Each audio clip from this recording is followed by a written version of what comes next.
Hi guys, and welcome to the channel. Thank you so much for stopping by. I really do appreciate it so very much. Welcome, my name is Aiden. I am really so happy that you are here. I have a 4 for 4. These are more fun palettes. They ended up not being like super fun colors or super out there shades for the most part, but I wanted to talk about some more fun shades, some more fun palettes. Before I tell you what I have, don't forget to like and subscribe if you haven't already, and don't forget to let me know your thoughts on these palettes. If you've tried them, if you've tried the brand, if you've tried similar palettes, let me know. So first up, I have this one from Viseart. This is the Viseart Petit Pro 5 Soleil, which is the super colorful palette. Then I have from Nars, this is one of the Nars palettes. This is the Hyped palette, and as you're going to see stickers on these, and that's because I numbered them in the ones that I wanted to wear first to last throughout the semester, just because of, you know, like, I don't want to be wearing a summer palette that's like bright colors in December usually. So that's not usually what my mood is in December. Then I have from Colourpop, this is the Clear the Air pressed powder palette. You can see most of the colors through that. And then finally I have the Too Faced Be My Lover. Now I have that song. Yeah, that's what it looks like. We're going to start with the Colourpop Clear the Air palette. This one is one of the newer palettes that I purchased. I got this over the summer. I think I got it because I needed a couple more dollars at Ulta for either points or a free gift or whatever, and this one was on clearance, and I thought, you know what, I'm going to pick it up. It looks like a color story that I will like, and it looked pretty. So there are 9 shades in here. There are some super shock shadows in there, like, and you're going to see that. I'm going to show you in just a second. So if you can see, like, the 2 of them that look like they have squishes in them, those are super shock shadows. Yes, they do squish. So here we have all of the color swatch. Yeah. Some of them are very, very light. I know this is going to throw off the white balance, but I'm just trying to get you to, so you can kind of see how they show up on the skin. Like this white one, it is super hard to see, and it doesn't really build up either. Like, that's over with 3, so it kind of builds up a little bit. There's some pretty shades in here, but everything is so very, very light. Yeah, you have your like 4 shades here. You got these 4 here, and those have pigment and are showing up obviously here. But the other 5 are so light, they're very, very hard to see.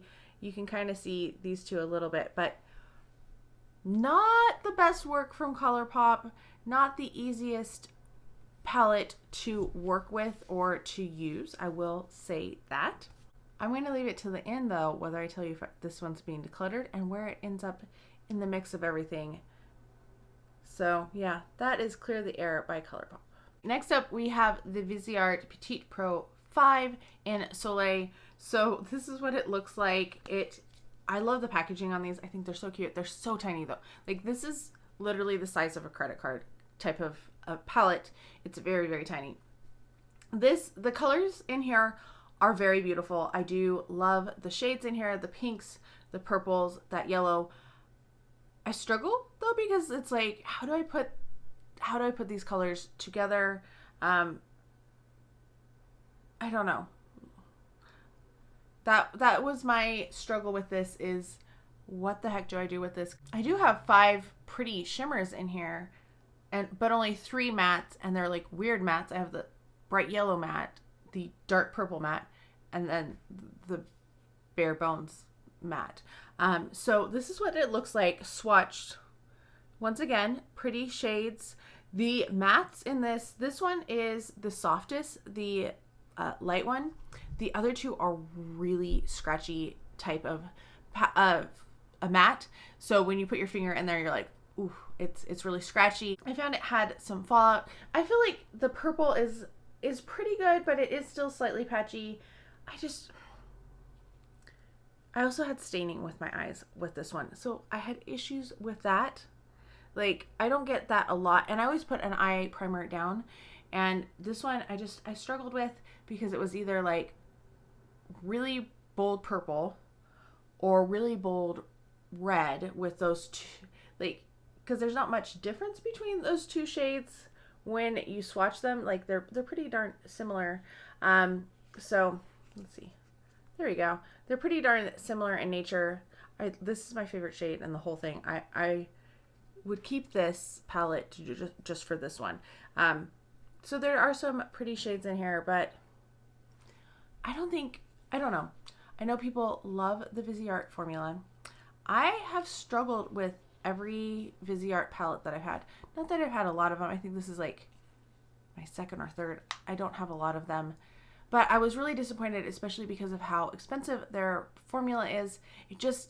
I struggle with it personally. It's not a formula that I found easy to use, and that's what I need. I need something that's fairly easy to use, that's not going to look really funky on my eyes if I mess up, if I have a problem. Like today, I know this blush is a little high because I brought my brush up too high as I was trying to put it on. I need something that's a little bit more user-friendly, so I struggle with the Visearts, and even though like these colors, there's some very beautiful colors, I don't love this palette. But will I declutter it? We shall see. Palette 3 is the Nars Hyped palette. I always have to think about what these names are. I love the packaging on this one. It is so pretty with the stars in there. Absolutely love it. And then this is what the shades look like in here.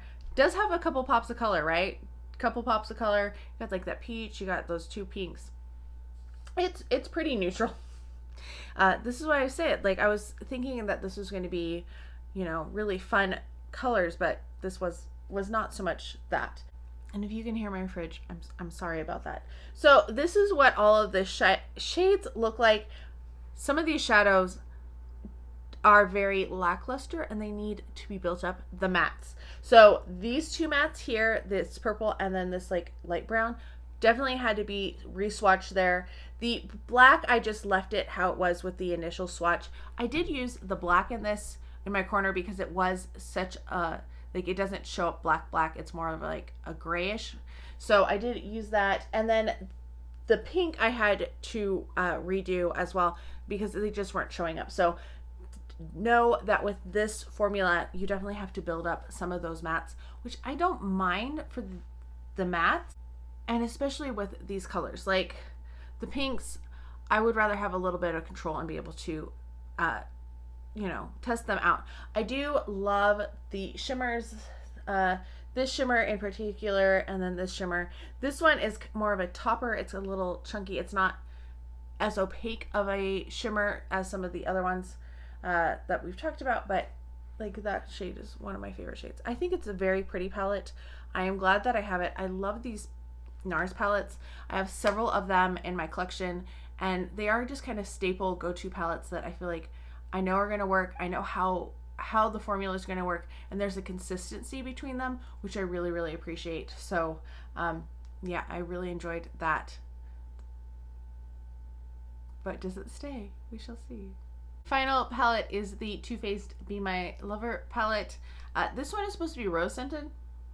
It does have a very light rose scent. I don't really get it when it's open, so if you're worried about that, that shouldn't be an issue with that. So you do have 8 shades in here. You have 5 mattes and 3 shimmers. You have a variety of shimmers in there. You have like a mid-tone, a dark, and a lighter one, even though the medium and the light tend to be kind of similar in nature. I have been wearing this one lately, and I have been enjoying it. This is what it looks like. So you have that.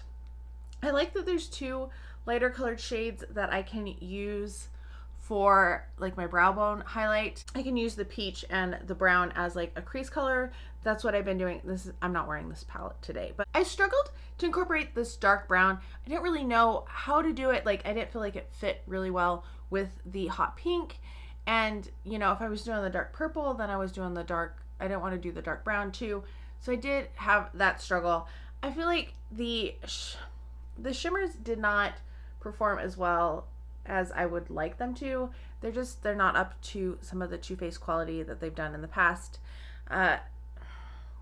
These are all single swatches though, so you do get some pigment. I did like that with all of the mattes, is you do get a presence with them. the peach is just basically my skin tone, so that's a little harder to see. And you can see there is some pretty color to those shimmers. They're just not as exciting as they could be, I feel. I do like this palette though. I felt like every look that I did was kind of pretty, and I felt just put together, and I didn't feel like it didn't take a ton of work to put together a look, which I appreciated. So yes, I did like the Too Faced Be My Lover. Is it the best that they've ever done? Is it the best in these? No. Did I get it because it's this size and I just have started collecting them, and I'm planning to get like all of the ones that they're coming out at Christmas? Yes. Is that stupid? Probably. Yeah, probably. But at least these are small. These are much easier to store. These actually go in like the little acrylics. So I do like this one. Is it my favorite? No, there are better ones that they've done, but this is definitely, I did the coffee one last Christmas, and that one was terrible. That one had so much fallout everywhere. This one does not have that fallout issue. Actually, I guess I don't have all of these. I didn't get kitty lights to scratch because I just thought that was super tacky. And then the hot one, I wasn't a fan of that one either. So I got all of the pretty ones. Maybe I don't need to get all of the ones at the holiday now. Yay. Okay, before I rank these, let me know what order you think I'm going to put them in. Let me know if you think I'm going to declutter any of these. And then also, let me know which ones you've tried or which ones you like. Let me know down below. In fourth place, I'm going to put the Colourpop Clear the Air palette. I am going to keep this palette because I feel like I could get some use out of it. This could be just like a good go-to palette, you know, fairly easy to use. Yeah, so I'm going to keep it. We'll see if it sticks around for a super long time. I do like the Super Shocks, even though they're a little more difficult to work with. I don't know. I want to keep it, so I'm going to keep it. But I don't feel like it's the best of the best. I feel like it performs probably worse in a lot of ways than other ones, like just trying to put a look to make the shadows work. But I still liked it, so I'm keeping it. So that's in fourth place. In third place, I'm putting the Viseart palette. I know people are just going to be like, oh, because I know people love this. I like the purple. I don't dislike this, but I feel like it just was not a cohesive, I struggled so much with this palette. I had fallout when I used it. I didn't enjoy using it, even though there's a couple shades that I really enjoyed. I am decluttering this. I'm going to see if somebody else likes it, if somebody else can appreciate it for what it is, because I'm just not the person that appreciates it. And I'm not going to be tricked into buying Viseart anymore because I just don't like Viseart. We don't get along, and that's fine. We cannot get along, and it can get along with other people. But I'm not going to try to chase a bad relationship, because that's how I feel like my relationship with Viseart is. In third place, or second place, I'm putting the Too Faced Be My Lover palette. Is this the best palette? No. Did I enjoy wearing it? Yes. Did I feel kind of pretty wearing it? Yeah. So I'm going to keep it. I don't think it's one that I would recommend going out and purchasing. I think there's only one of these that I would recommend actually going out and buying. I feel like the rest of them are just okay, but they're not ones that I would say you really need. If I was going to tell you to purchase any of them, I would tell you to purchase my number one, which is the Nars Hyped palette. I don't think this is available, but I feel like this is the most consistent of all of the eyeshadows. I feel like this works the best out of all the eyeshadows, even though it doesn't always swatch the best. Making an eye look is easiest with this one. Just the most consistency across the brand, across the palette as well. So this is my favorite palette from this. This is the one, if I had to only keep one from each of these 444s, this is the one I would keep from this. I'd be a little sad about Be My Lover. But yeah, I don't think most of them are worth purchasing except for this one. All right, were you shocked by my ranking? Were you shocked at what I decluttered? Let me know down below. I hope you're all having a fantastic day. Thank you so much for stopping by, and I can't wait to talk to you next time. Bye.